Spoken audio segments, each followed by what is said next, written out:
Rekaman benteng pasukan Rusia di timur Bakhmut dibombardir artileri Ukraina ramai beredar di Telegram pada Sabtu 14 Januari 2023. Tampak pasukan Rusia ketar-ketir mendeteksi kedatangan artileri Ukraina. Dalam narasi unggahan disebutkan di bagian timur Bakhmut terjadi pertempuran di belakang pabrik.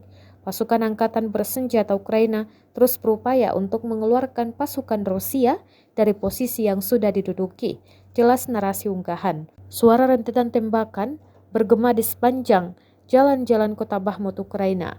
Bakhmut saat ini menjadi fokus pertempuran intens dalam invasi Rusia ke Ukraina. Kota berpenduduk 70.000 jiwa ini hampir sepi setelah ditinggalkan sebagian besar warganya sebelum perang.